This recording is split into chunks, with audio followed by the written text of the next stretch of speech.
오늘 차를 타고 오면서 잠깐 그런 생각이 들었습니다. 어떤 책에서 읽은 글에 역사는 우연과 필연의 선물이라고 하는 글을 읽은 적이 있습니다. 제가 오늘 이 세미나를 준비하면서 역사는 역시 우연과 필연이구나. 우연찮게 읽은 책 한 권을 통해서 베델의 집을 가게 됐고, 첫 번 발을 들였던 그 베델의 집을 지금 10년간 교류하고 있습니다. 오늘 우연찮게 10년 전에 한 권의 책을 읽고 같이 간 사람들, 저에게 베델의 집을 안내해 주신 분도 오늘 여기 오셨고요.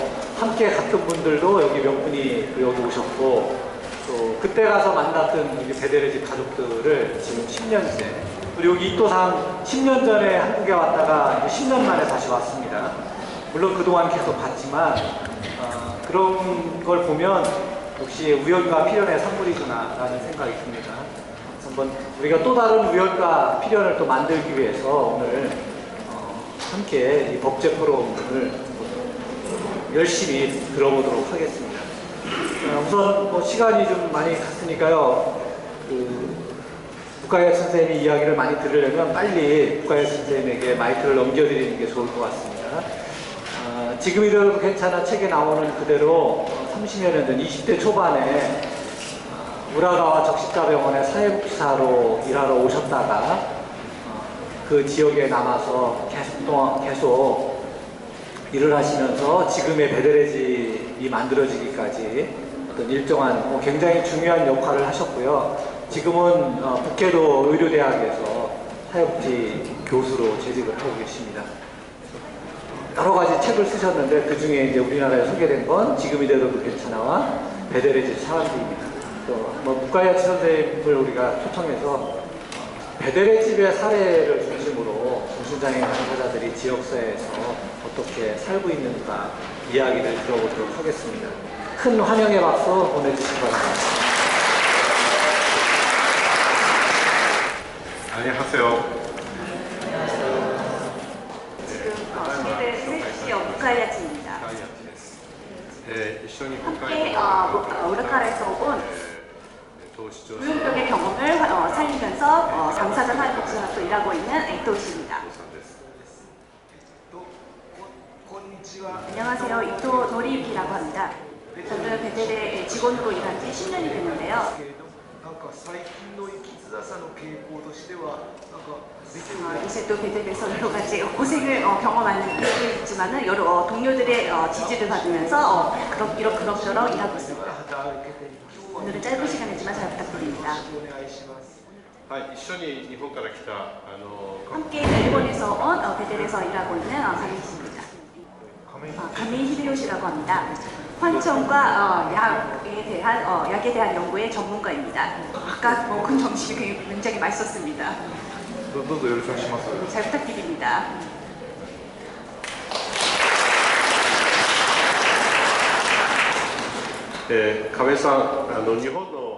가민 씨, 한국에서 듣는 환청과 일본에서 듣는 환청에 뭔가 다른 점이 있나요?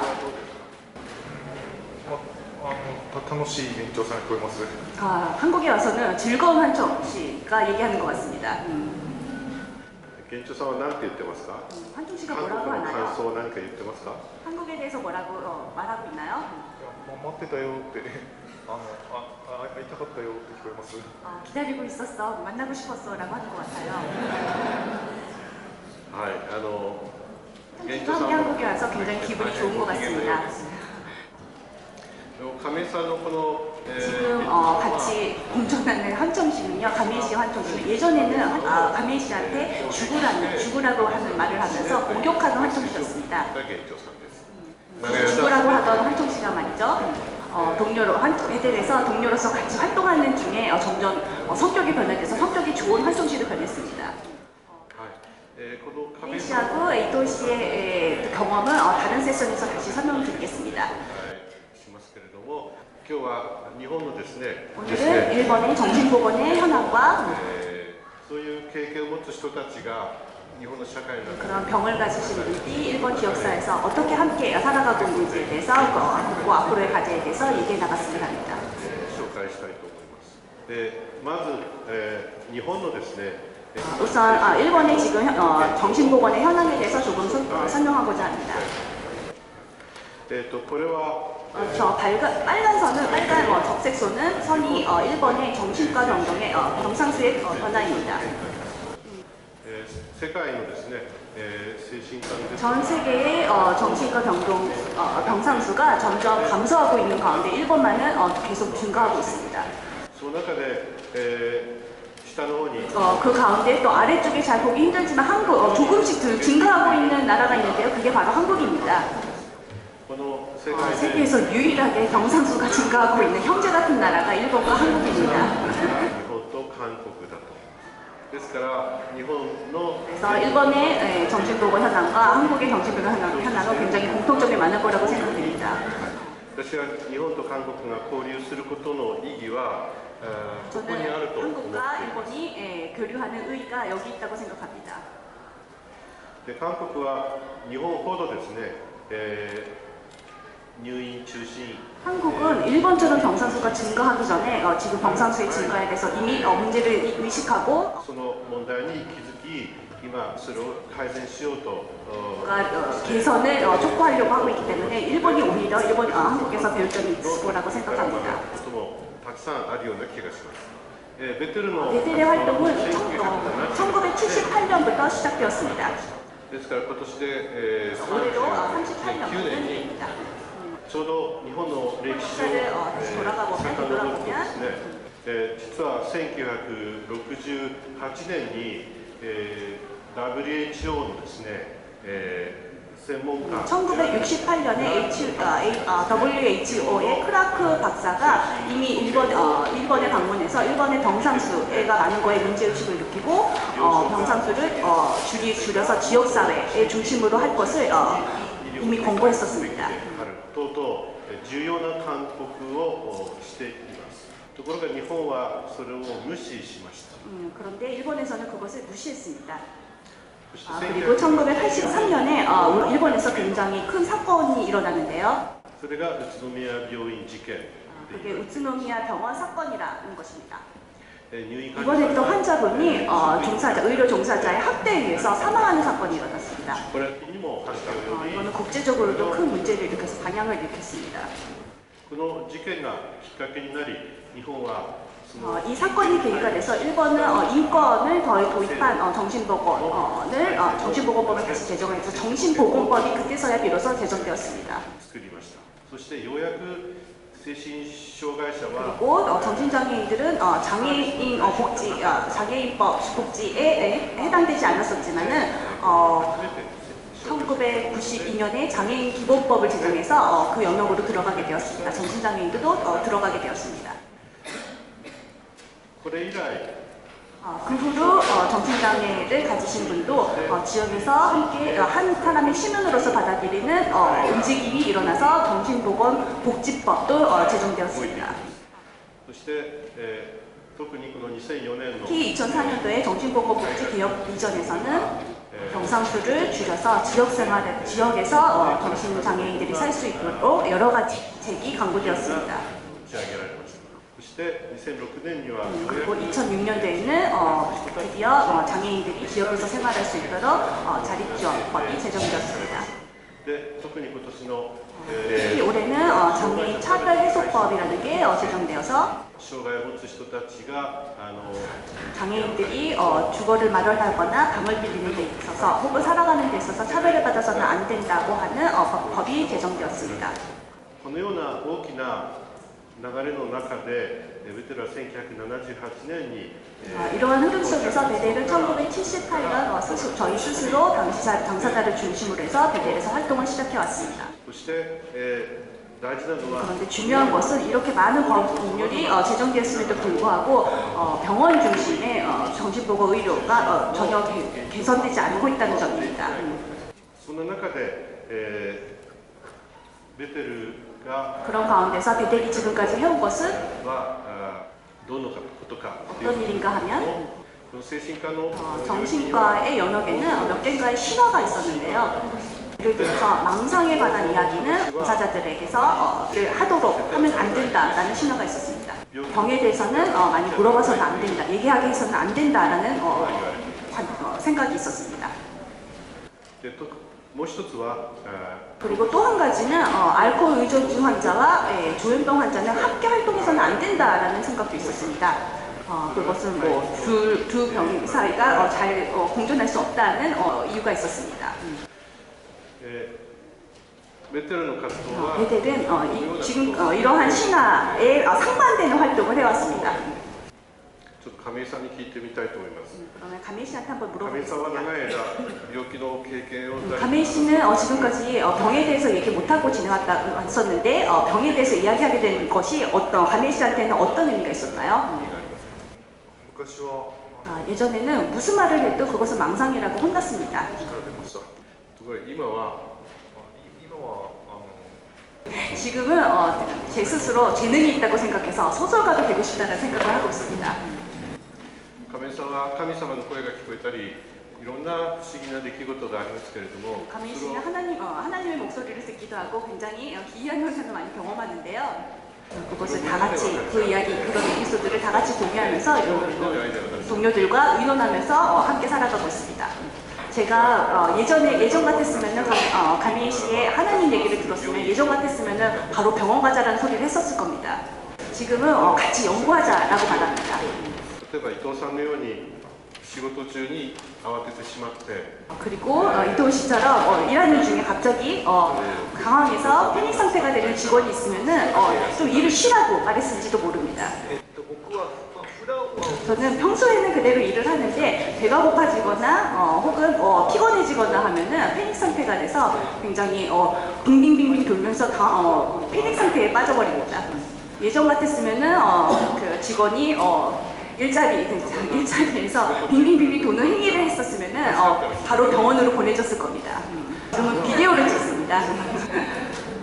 そして後で一緒に見て笑います 그리고 나중에 함께 보면서 웃습니다. 時代はそういうふうに変わってきました 시대가 이렇게 바뀌었습니다. 이제는. このように伊藤さんのような経験亀井さんのような経験を持った人たちがただ医療の中だけで 이러한 이도 씨와 가메이 씨와 같은 병을 가진 분들이 그 경험을 의료 안에서만 가둬둘 것이 아니라 사회에 여러 가지 메시지를 던지면서 함께 연구해 가는 것을 베델에서는 추구해 왔습니다. そうすることで、この社会の 그래서 이렇게 사회에 점점 메시지를 발신하면서 나에게도 이런 경험이 있다. 우리 가족 중에도 그런 경험을 하는 사람이 있다고 알려오는 사람들이 점점 증가하고 있습니다. このように、 이처럼 제도의 개선이라든지 사회의 법적 개정이라든지 그런 것도 굉장히 기반을 갖추는 것도 중요한 일이긴 하지만 そのような経験を持った人たちが自らからの経験を社会 그러한 병의 경험을 가진 사람들이 사회에 병에 대해서 알려나가는 것도 굉장히 중요한 경험이라고 생각합니다. 아까 보신 화면이 국가의 선생님이 이전에 근무하셨던 정신자병원이고 지금 병원은 정신과 병동입니다. もうこの建物はありません 이 건물은 이제 없습니다. いろんな経緯があってこの病床そのものが今、 베델의 활동이 왕성해지면서 이 병도 정신병동에 입원하는 환자들이 점점 줄어가서 지금은 병동이 없어졌습니다. 이 병동이 경영상 문제로 더 이상 운영할 수 없게 되어서 그 외에도 여러 가지 문제가 같이 있어서 지금은 병동이 폐쇄되었습니다. 精神科 정신과 병동에 의지하지 않는 지역에서 당사자들을 수용하는 그러한 방법을 베델에서는 지향하고 있습니다. この、システムのあり方についてはまた今日ですねの大きな 이에 관련된 이야기는 오늘 주제에 관련된 것이기도 하기 때문에 앞으로도 계속 이야기 나가고자 합니다. 思います。いずれにしても今精神科の病床が 저희 지역에서는 정신과 병동이 없어졌기 때문에 만약에 입원하고자 하면은 굉장히 먼 지역까지 가지 않으면 안 되는 상황이 되었습니다. 地域の中で 그래서 더욱더 暮らせるようになる 지역 내에서 당사자들이 일하고 지역에 도움이 되는 일을 하면서 회복해 나가는 과정이 중요하다는 생각을 더욱 하게 됩니다. これは今から 이것은 베델의 집의 활동이 시작된 33년 전 사진입니다. ここに 저기 앉아있는 게 저입니다. 今と何の変わりもありません。 지금과 다르지 않습니다. はい、私たちはやはり、この原点をですね、自ら働く場、自ら暮らす場を作る、いろんな大変なことはありますけれども、その主役はやはりその米国 저희는 이런 활동을 시작할 때 항상 중심에는 당사자, 경험한 당사자가 있다는 것을 잊지 않도록 原点をですね、 활동을 펼쳐나가고자 하고 있습니다. 지역에서 살면서 일하고 그렇게 삶을 영위해가는 ためにはいろんな困難がありますけれども、 그러기 위해서는 여러 가지 곤란한 문제를 겪게 되는데요. その困難は一つの可能性でもあります。 그러한 곤란한 상황은 하나의 가능성이기도 합니다. それを脇から支える 그러한 삶을 지지하기 위해서 여러 가지 옆에서 생활 지원이라든지 육아 지원이라든지 권리 옹호라든지 이러한 시스템이 같이 작동하고 있습니다. 皆さんそれぞれ地域の中で暮らしていける 그런 것을 실현해 가고 싶다고 생각합니다. はい、ちょっと時間が 그래서 저희가 보고하는 것을 이것으로 하고 앞으로 이제부터는 여러분과의 토론을 통해서 여러 가지 이야기를 들어봤으면 합니다.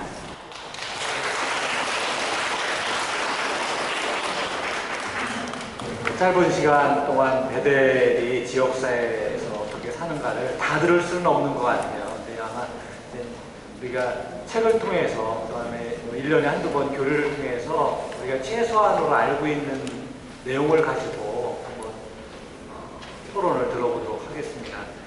다행히 지금 토론자로 나와 계신 세 분이 다 베델의 책을 다 읽으셨고, 또 뭐 저하고 또 여러분들하고 베델을 다 다녀왔습니다. 그래서 아마 그래도 객관적으로 또 정확하게 베델의 어떤 현황과 상황들을 아시지 않을까 싶습니다. 먼저 첫 번째 토론으로 한국정신장애인 자립생활센터의 김나구 대표님의 토론을 한번 들어보도록 하겠습니다. 박수로 환영해 주시기 바랍니다.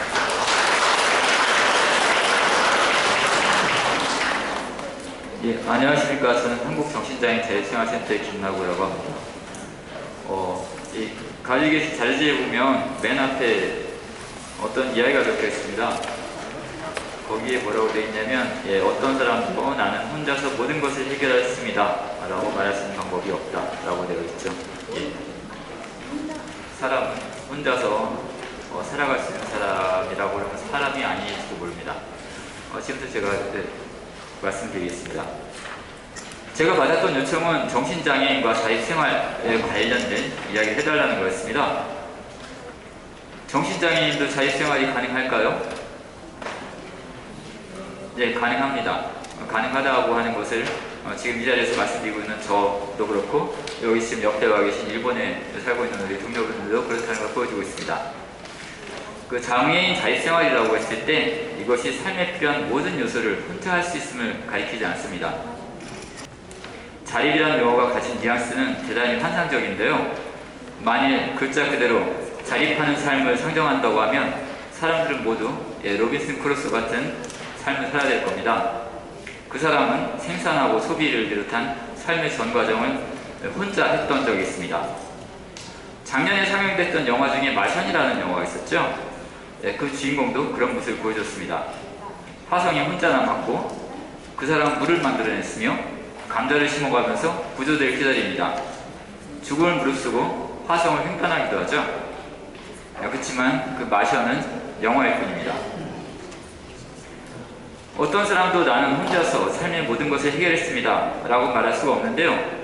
그게 왜 그러냐면 우리가 태어날 때 아무것도 갖고 나온 것이 없기 때문이죠.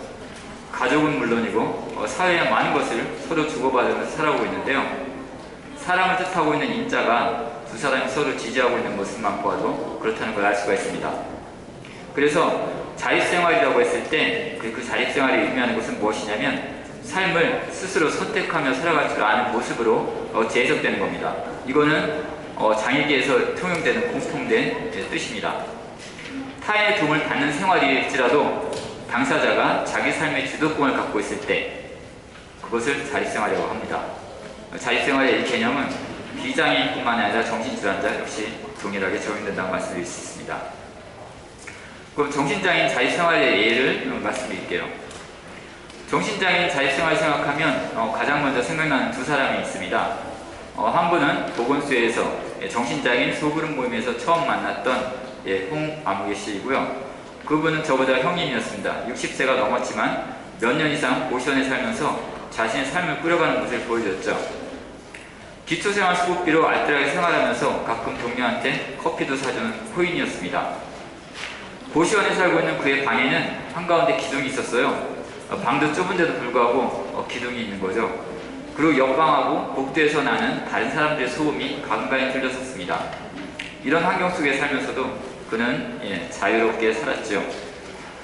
한 50만 원 정도 되는 그 생활비, 수급비겠죠. 그걸 운영하는 집행권자였습니다. 두 번째로 생각나는 사람은 이아무개 씨라고 있습니다. 6년 전에 처음 만났고요. 그분은 이제 임대주택에서 자취를 하고 있었어요. 40도 안 된 그 사람이 제 동료가 자취를 한다는 이야기를 들었을 때 무척 신선했습니다. 경이로운 느낌이었습니다. 그는 꾸준히 자신이 할 수 있는 일에 뛰어들었는데요. 작은 소득이지만 열심히 일을 했습니다. 그래서 똑같이 기초생활수급권을 가진 사람이지만 동료지만 이 같은 생활상을 갖는다는 게 매우 드문 경우였다고 보여집니다. 그건 현재도 그런 것 같습니다. 그래서 그분이 하고 있는 역할과 그 활동량을 보면 사회복지 시설의 이용자라기보다는 그 기관과 용역하는 계약을 개인적으로 맺은 그런 상태인 것 같이 느껴졌고요. 실상을 제가 잘 알고 있습니다만 겉보기에 이제 그렇게 보인다는 겁니다. 동료들을 비롯해서 종사자들도 인정하고 또 좋아하는 그 한 사람으로서 자리매김을 하고 있었습니다. 그분은 그 기관에서 정신식사를 몇 년 동안 만드는 작업을 했습니다. 원래 그 음식 조리하는 것하고 무관한 삶을 살았었지만 일하는 동안에 굉장히 실력이 많이 늘었죠. 그래서 정신장애인 동료 상담 활동에도 열심히 참여하기도 하고 기관에서 가장 많은 활동을 기록하기도 했었습니다.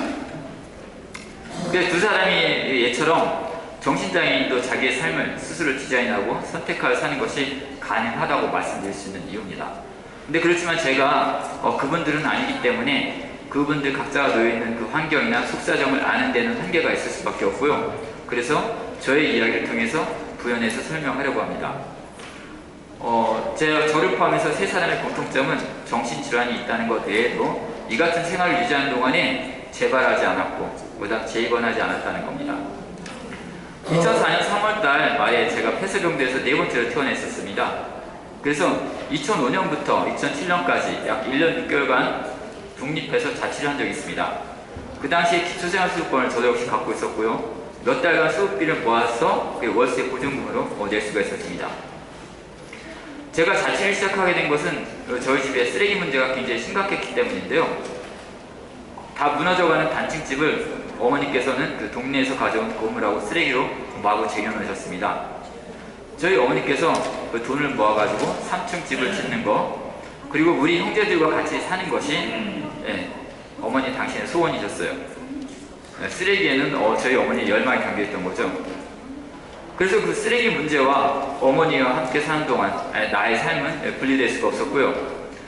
처음 발병했을 때부터 3번 재발하는 동안 나를 계속 괴롭혔던 문제 중에 하나였습니다. 그래서 저에게 그 자취는 쓰레기로부터의 독립이라고 해도 과언이 아니고요. 거주 공간이 분리된 것은 어머니의 삶과 나의 생활이 그 겹치는 지점에서 오는 그 스트레스를 줄여주었죠. 집 근처에서 자취를 했기 때문에 아침, 저녁에는 이제 제가 밥을 하고 국을 끓여서 어머니께 들리는 날들이 꽤 많았었습니다. 자, 그렇다면 처음 발병했을 때부터 3번 재발하는 동안에 저는 왜 독립을 하지 못했을까요? 1차적인 원인은 이런 겁니다. 보증금하고 월세를 해결할 정도의 그 경제력이 저한테 없었던 거죠. 그 다음에는 집 밖으로 나가야 될 만한 이유가 없었습니다. 저를 부르는 사람도 없고 그 다음에 내가 찾아가야 될 사람도 없었고 그러다 보니까 계속 집에서 지내면서 어머니와 때때로 이제 마찰이 있었죠. 마지막 폐쇄병동에서 태어난 다음에 보건소에서 저를 찾아왔었습니다. 정신장애인 소그룹 모임에 나가고 그 활동을 하게 된 거죠. 그러다가 정신보건센터로 이어지고 그 다음 활동을 통해서 사람들을 만나다 보니까 저의 생활 깊숙이 스며있는 그 쓰레기 냄새가 무척 신경이 쓰이게 됐죠. 옷을 깨끗이 세탁을 해도 옷에 항상 냄새가 배 있었습니다. 그래서 그 생활 공간의 그 분리라는 것은 저에게 있어서 의식주는 물론이고 저 개인의 경제를 스스로 운영하는 상태로 진입하는 것을 뜻했는데요. 그건 다른 말로 하면 독립적인 삶으로 전환되는 거였습니다. 비록 저 자신이 어머니부터 용돈을 받지 않는다고 해도 집에서 살고 있는 것만으로도 제 삶은 무척이나 종속적인 모습을 띠게 됩니다. 제가 자취를 시작했던 곳의 월세가 15만 원이었기 때문에 만약 제가 어머니와 같이 계속 저희 집에 머물렀다 한다 것 같으면 적어도 15만 원에 상응하는 종속된 삶을 저는 살고 있는 거나 마찬가지이기도 한 거죠. 저희 어머니께서 가졌던 생각 중에 하나는 뭐냐면 당신의 집에 살고 있으니까 너는 이런저런 토를 나한테 달면 안 된다, 그런 거였어요. 그래서 이제 나는 그 어머니의 생각을, 저는 어머니의 그 생각을 이해합니다. 저 또한 제가 현재 살고 있는 공간에 누군가 손님으로 온 사람이 있었을 때 그 사람을 향해서 저 역시 그렇게 생각할 가능성이 매우 높다는 거죠. 독립생활을 한 덕에 여러 저희 그 정신질환 가지고 있는 동료들이 자유롭게 제 자취방에 왔다 갔다 했습니다. 저의 사회성이 점점 더 좋아져서요. 자, 보건소, 정신장애 소그룹 모임, 그 다음 정신보건센터, 그 다음 사회복지시설로 그 이어졌던 제 활동, 그 결실을 맺게 된 거죠. 지금 현재는 제가 결혼하게 될 제 친구네 집에 살고 있는데요. 예, 얹혀 살고 있는 거긴 하지만 월세를 드리면서 살고 있습니다. 작년 12월달 저희 여자친구네 집으로 이사를 들어갔습니다. 그래서 저 예비 장모님께 월세를 드리면서 살고 있는데요. 끔찍하게도 그 따님을 아끼시는 그 마음으로 저를 봐주시기 때문에 굉장히 예쁨을 받고 있습니다. 자, 자립생활은 개인이 모든 것을 혼자 해내는 것으로 정의되지 않는다. 여기 또 한 번 또 말씀드렸는데요. 저라는 한 사람이 그 지금의 모습을 갖기까지 주변에서 많은 분들이 기여를 해온 거죠. 저의 그 낮아진 자존감이 복구되는데 우리 동료들의 공로가 무척이나 컸고요. 역량이 강화되는 데 있어서 주변의 사회복지사와 재활기관들의 역할이 지대했다고 저는 말씀드릴 수 있습니다. 처음의 출발은 정부에서 주고 있던 기초생활수급비였지만 2011년 7월달 이후로는 수급비를 받지 않고 지금 생활을 유지하고 있는데요. 여태까지 현재 수급비하고 비슷한 정도의 개인소득을 꾸준히 유지하고 있는 겁니다. 자, 이런 생활이 가능했던 이유는 뭘까요? 예, 주변에 계셨던 많은 분들이 저로부터 쓸만한 점을 발견하려고 애를 써준 덕분이라고 말씀드릴 수 있는데요. 그래서 이처럼 저를 알고 지냈던 모든 분들은 다 하나님께서 준비하신 것이라고 저는 생각하는 편입니다. 현재 제 옆에 와 계신 우리 일본에서 오신 손님들도 마찬가지고요. 저는 현재 한국정신장애인 자립생활센터의 대표를 맡고 있습니다만 다른 기관에서 하고 있는 장애인 복지일자리 사업에도 참여를 하고 있습니다. 일반 장애인 자립생활센터를 가리키는 겁니다. 자, 월 5회 정도의 주거시설에서 대체근무를 하고 있습니다. 주말에. 그래서 월 1회 정도 또 이런 강연 활동 같은 걸 하고 있고요. 이런 일들이 저의 소득과 연관되는 활동인데요. 이러한 상태가 유지되기까지 필요한 기초활동들이 계속 이어져 왔던 겁니다. 언제부터냐면 그게 2009년도 이후였습니다. 제가 2010년 1월달 처음 사회복지시설 한울지역정신건강센터를 다니기 시작했는데요. 그래서 그 2009년도 이후로부터 계속 저의 이런 기초활동들이 계속 이루어졌던 거죠. 그러니까 지금과 같은 50만 원 정도의 수입을 유지할 수 있는 상태로 되기 위해서. 자, 2010년 3월부터 현재까지 자, 월, 화, 수, 목, 금, 금 이렇게 활동을 해온 거예요. 돌이켜보면 그 각 요일에 해당되는 활동들이 저의 선택이었고요. 그 다음 결과적으로 저의 삶의 질을 향상을 시켜주었는데요. 앞서 언급했던 부분 중에서 주변에 있는 사회복지 종사자들의 그 활동 사업을 마련하고 그 다음에 로드 매니저처럼 월화수목금토를 함께 띄워준 덕분이라고도 말씀드릴 수 있습니다. 사회복지시설을 이용하고 있었을 때 그 하늘센터는 같은 시기에 정말 많은 사업을 진행했는데요. 동료 지원 활동을 하는 프로그램 동행이라는 사업을 했었고 그 다음에 당사자가 직접 연기를 하는 당사자 인형극단 마음의 인형이라는 걸 하고 있었고요. 그 다음에 정신장애인 문학교실 함께하는 작가의 길이라는 프로그램을 운영했고요. 정신장애인도 작가가 될 수 있다라는 취지에 운영된 겁니다. 그 다음에 알코올 중독과 관련된 디딤돈 사업 이런 외부 사업을 굉장히 많이 하고 있었어요. 기억만 나는 것만 해도 4가지입니다. 2007년도 이후에 정신장애인 자조모임 같이 가는 길을 월 2회 토요일에 열고 있는데요. 한우센터가 그 모임을 할 수 있는 공간을 마련을 해줬어요. 계속 빌려준 거죠. 그래서 제가 2010년 3월부터 2012년 11월까지 매주 토요일이면 정신장애인을 대상으로 한 그 문학교실에 제가 참여를 했었고요. 그 다음에 이제 저 역시 자조모임이 계속 나오고 있었기 때문에 저는 금요일 날 다른 보통의 동료들은 금요일까지 센터 프로그램에 참여하는 걸로 끝난다면 저는 토요일까지도 나가서 그 활동을 했던 거죠. 그래서 개인적으로 보면 즐겁고 보람 있는 날들이 그렇지 않은 날보다 훨씬 많았는데요. 그게 저의 선택이었고 그 다음에 내 삶의 가치를 발견하는 작업이기도 했었던 거죠. 그래서 이런 활동들을 통해서 현재에 다다른 것 또한 대단히 만족합니다. 하지만 만일 저하고 동일한 과정을 지나면서 비슷한 경험을 갖는 동료들이 있을 때 그분들도 나처럼 행복하다고 느낄 수 있을까요? 에 대해서는 약간 의문스러운 점이 있는 거죠. 왜냐하면 당사자들이라 하더라도 비슷한 정신질환이 있어도 기본적으로 우리는 다른 사람이고 자라온 환경과 성격도 다르거든요. 알기 쉽게 설명을 드리자면 월, 화, 수, 목, 금토 동안 신경 쓰고 노력해서 결국 기초생활수급비 정도의 소득을 올리는 것을 선택하고 싶은 당사자가 과연 있겠냐는 거죠. 그렇지만 저는 다시 또 태어날 수 있으면 또 태어나서 또다시 정신질환자가 될 수 있으면 정신질환자가 돼서 지금의 삶을 선택하려고 생각하고 있습니다. 예, 내 삶에 필요한 모든 결정권을 내가 행사할 수 있다는 것 자체가 무척 저한테 행복한 일이었기 때문이라고 말씀드릴 수가 있습니다. 예, 저는 다시 태어날 수 있으면 태어나고 그 다음에 정신질환자로 사는 거 괜찮냐고 물어봤을 때 저는 괜찮다고 말씀드릴 수 있습니다. 그래서 저는 정신질환을 가진 저희 동료들에게 제가 살아온 방식처럼 열심히 하시면 효과를 볼 수 있습니다 라고 말하고 싶지는 않습니다. 예, 효과가 있을지에 대해서도 반신반의하는 편이고요. 그렇지만 제가 가지고 있는 어떤 한 가지 사고방식 하나는 꽤 추천드리고 싶은 건데요. 그거는 뭐냐면 다른 사람을 돕는 게 곧 나를 돕는 거다 라는 말씀을 드리고 싶은 점이 있죠. 이게 벌써 한 8년 전에 저희 동료 한 사람이 저한테 이런 질문을 했습니다. 형은 행복지수가 얼마나 되나요? 그때 전 이렇게 말했었습니다. 10점 만점에 한 9점 정도 될 거예요. 그렇게. 그럼 지금 현재 행복지수는 얼마나 될까요? 약 9.5점 정도가 되지 싶습니다. 8년 전보다 지금이 더 행복한 것은 맞는데요. 그 기간 사이에 이루어진 그 개인적인 성숙도 또한 괄목했다고 자평하고 있습니다.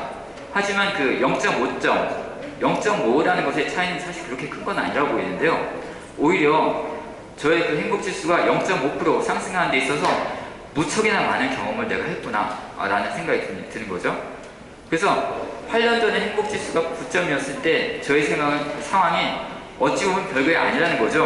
뭐냐면 내 생활을 내가 결정하고 꾸려갈 수 있었던 것이 가장 컸고요. 그 다음에 밥하고 빨래하는 걸 비롯해서 월세와 공과금을 지출하는 걸 포함해서 자취에 필요한 생활비 운영을 제가 직접 했다는 것이 굉장히 중요했다는 걸 말씀드리는 거죠. 한마디로 말씀드리면 내 생활에 대한 경제권을 가지고 학교에 다니는 마음으로 보건소 정신보건센터, 그 다음에 사회복지소를 이용하면서 동료들하고 친하게 지냈다. 그게 저의 행복의 주요한 요인이다 말씀드릴 수 있는 겁니다. 그래서 정신장애인 자유생활에 필요한 기본 요건은 제가 정리한 바로는 이렇습니다. 첫 번째로는 당사자 개인이 집행할 수 있는 생활비가 주어졌으면 한다는 거죠. 많은 경우에 있어서 기초생활수급비는 곧 그 가정의 생활비처럼 운영됩니다. 우리 동료 때문에 기초생활수급비가 나오고 있을 때 정작 당사자인 우리 동료는 용돈에 허덕이는 거죠. 동료한테 밥 한 번 사고 싶어도 당사자들 대부분은 주머니가 너무나 비어 있습니다. 또 가족하고 함께 살 수 있는 그 집이 있다고 해도 독립된 공간에서 살 필요가 있는데요. 가족하고 분리가 되지 못한 채 살고 있으면 가족들은 당사자를 어린애 취급을 합니다. 그래서 당사자 개인이 집행할 수 있는 생활비가 주어지는 정말 도움이 될 겁니다. 그 다음에 당사자가 안심하고 살 수 있는 주거 공간이 마련되는 게 필요하다는 거죠. 가족이 있는 일반 장애인들도 일반 장애인들도 가족이 있는 경우가 많습니다. 자립생활 체험홈을 거쳐서 독립된 공간을 마련하고 생활합니다. 그들 대부분은 사회가 요구하는 표준적인 생산활동은 하지 않습니다. 하기가 어렵습니다. 정신장애인에게도 이처럼 독립생활로 나아갈 수 있도록 정부의 지원이 뒤따르면 정말 좋겠다고 생각을 하는데요. 정신장애인에게 이런 지원이 없다는 것은 명백한 차별이라고 보입니다. 그 다음에 당사자가 동료들과 함께 어울리고 교육받을 수 있는 곳이 늘어났으면 좋겠습니다. 고립감이라고 하는 그것은 누구에게나 무척 견디기가 어려운데요. 정신질환은 사람과의 관계 단절에서 비롯되고 관계 회복으로 벗어난다는 것으로 저는 말씀드릴 수가 있는데요. 당사자가 중요하게 관계를 맺어야 될 사람이 다름 아닌 동료라는 거죠. 가족하고 또 비당사자들과 아무리 관계성이 좋다고 해도 당사자 동료를 외면하는 마인드를 갖게 되면 그 사람 개인이 회복할 수 있는 한계는 무척이나 낮다고 말씀드릴 수 있는데요. 동료와 가까이 하고 싶지 않은 마음, 그 이면에는 나는 당사자와는 다른 사람이다 라는 생각이 있거나, 또는 나는 전과 치료를 받고 있지만 나는 당사자가 이고 싶지 않아 라는 생각이 그 이면에 존재한다고 말씀드릴 수 있는 거거든요. 당사자이고 싶지 않다는 그 마음에는 당사자를 이해하고 싶은 마음도 부족함을 있다는 걸 뜻하는 건데요. 다른 당사자를 이해하고 싶지 않은 그 마음 때문에 자기 자신에 대한 이해도가 무척이나 낮을 수밖에 없습니다. 그래서 자기에 대한 이해가 부족하면 회복하는데도 마이너스 요인이 된다고 말씀드릴 수가 있는 거죠. 그리고 또 비당사자와 만날 때 자신이 정신질환자임을 밝히는 경우와 아닌 경우에 대한 차이도 존재한다고 말씀드릴 수 있는데요. 당사자를 만나지 않더라도 비당사자에게 자신을 오픈하고 관계성을 잘 유지할 수 있다면 얘기는 또 달라질 수 있다고 말씀드릴 수 있습니다. 하지만 비당사자들과 계속 만나고는 있지만 상대방이 자신의 정신질환을 모르는 상태가 계속된다고 하면 이 또한 정신적인 부담감에 시달릴 수밖에 없습니다. 왜냐하면 상대방이 자신이 가진 정신질환을 알게 될까를 염려하는 상태에 빠지게 되는 거죠. 그래서 제가 동료를 만나는 것과 관련되었고 굉장히 중요하다고 말씀드린 이유는 어떤 상황의 한 가운데 내가 위치하고 있을 때 그 상황을 내가 조망하는 게 무척 어렵다는 겁니다. 그렇기 때문에 동료들과 함께 어울리면서 동료의 이야기와 삶의 모습을 통해서 나를 점검할 수 있는 그런 기회를 가질 수 있는데요. 따라서 베델리에서 하고 있는 당사자 연구, 이런 활동 대단히 유용하다는 거죠. 동료들과 만나고 교육도 받을 수 있는 기관을 다니면 당사자한테 유익하다고 말씀드릴 수가 있습니다. 그리고 대부분 당사자들에게는 재교육이 실제로 매우 유효한데요. 그게 왜 그러냐면 내가 만일 학창시절에 정신질환에 걸렸다 그랬을 때 저희는 또 재발도 많이 하고 또 입퇴원도 굉장히 많이 하기 때문에 입원 많이 하죠. 그랬을 때 또래의 친구들에 비해서 굉장한 공백 기간을 갖습니다. 또래들은, 저랑 비슷한 나이에 있는 사람들은 사회생활을 경험하면서 또는 대학교 생활을 경험하면서 내가 시행착오를 겪으면서 내가 내 삶의 자세를 가다듬어 나가야 한다면 저희 동료들은 입원할 때 길게 입원하고 또 나왔다 또 입원하고 또 길게 입원하고 이러면서 공백이 생길 수밖에 없는 상태가 되는 거죠. 그래서 교육하는 것이 저희 동료들한테 필요하다는 말씀을 드리고 싶습니다. 그 다음 당사자에게 일자리 마련해 주는 게 필요한데요. 당사자로 하여금 보람을 느낄 수 있는 역할, 활동을 마련하는 것, 이게 필요하죠. 그래서 보람 있는 활동을 하고 있다는 걸 나 스스로 느낄 때 당사자 역시 자신의 가치를 재발견하기 때문이죠. 그래서 일자리를 마련해 주거나 아니면 그렇지 않으면 보람 있는 활동이 준비될 수 있도록 하는 것이 필요하다는 거죠. 그 다음에 강제 입원과 장기 입원으로 사람의 그 자기 결정권을 박탈하지 말 것, 인권 침해를 통해서 당사자의 자발성을 거세하지 않으면 좋겠다는 겁니다. 내 경우만 보더라도 저의 경우는 심신의 컨디션이 기본적으로 좀 좋았던 그 이유가 우리 동료들에 비해서 상대적으로 무척이나 적은 일수를 입원한 겁니다. 제가 2000년 12월 달에 정신문제증에 발병했고 환청, 망상, 환시, 환우, 환미, 환촉? 그 정신문제증 증상에서 나타날 수 있는 건 모든 걸 다 경험해봤던 것 같아요. 굉장히 중증이었습니다. 그럼에도 불구하고 그게 15년 동안 제가 폐쇄병동에 입원했던 그 기간이 총 14개월밖에 안 됩니다. 저희 동료들 얘기 들어보면 어떤 분은 무려 한 20번 입원했던 경험이 있고 또 어떤 분은 입원했다 퇴원해보니까 9년이 지난 거예요. 그래서 입원할 때는 폴더폰을 쓸 때 입원했는데 나와보니까 스마트폰을 쓰고 있는 세상이 나온 겁니다. 세상에 적응하기 어렵겠죠. 그 다음 다섯 번째로 정신장애인 당사자가 자립생활을 할 수 있도록 제도를 마련하는 게 필요한데요. 이렇게 되면 정신질환과 관련된 사회적 비용을 대폭 줄일 수 있다고 말씀드릴 수 있습니다. 당사자의 정신건강은 당연히 좋아지는 거고요. 만일 말입니다. 한 사람의 그 입원 비용으로서 한 사람당 월 100만 원의 국가 예산이 들어간다고 치면 100만 원 들어간지에 대해서는 모르겠는데 그보다 더 들 겁니다. 1년에 한 사람에게 1,200만 원이 소요되겠죠. 그런데 만일 그 월 80만 원이라도 당사자한테 개인 예산을 지급하고 그리고 당사자가 가외로 버는 소득에 따른 그 수익권을 박탈하는 걸 멈춘다면 당사자는 80만 원 더하기 일자리에 참여한 소득을 통해서 그게 뭐 한 30에서 50만 원 된다 하더라도 월 100만 원 이상의 수입을 개인 경제권을 가질 수 있을 겁니다. 그랬을 때 당사자 역시 경제권을 바탕으로 한 자기 삶의 주도권을 가질 수 있을 거고요. 자신감을 갖게 되는 건 당연하다고 말씀드릴 수 있는데요. 자신감, 자존감이 향상이 되면 재발로 인한 입원도 잘 안 하게 된다는 거죠. 그래서 한 사람당 연간 1,200만 원씩 투입을 해가지고 폐인을 만드는 것과 정신병원에 오래 입원시키면 입원시킬수록 당사자의 정신건강이 좋아질 수가 없는 거거든요. 그래서 한 사람에게 1,200만 원씩 투입해갖고 폐인 만들지 말고 한 960만 원 정도 주고 나머지 일할 수 있으면 일을 해서 자기 소득을 높일 수 있게 해준다 것 같으면 우리 당사자들이 다 자부심을 가지고 이 사회에서 살게 될 겁니다. 현재의 구조는 거의 이렇게 되는 거죠. 약 한 50만 원 정도의 수급비를 받을 때 그 사람이 당사자가 30만 원 정도를 넘어가는 소득을 올리게 된다? 그럼 수급권 박탈되게 됩니다. 그것 때문에 정확한 금액은 개인마다 다를 수 있을 텐데요. 수급권을 가지게 됐을 때 일하고픈 유혹이 생기지 않는다는 거죠. 그런데 또 일하고 있지 않은 나 자신을 돌아볼 때 자괴감에 빠진 것도 당연하고요. 우울해질 수밖에 없는 거죠. 그 다음에 또 하나 말씀드리고 싶은 거는 정신장애인뿐만 아니라 정신질환자에 대한 지원책도 또 마련되는 게 필요한데요. 당사자 입장에서 봤을 때 정신질환자나 정신장애인이나 사회에서 받는 불이익은 똑같은 겁니다.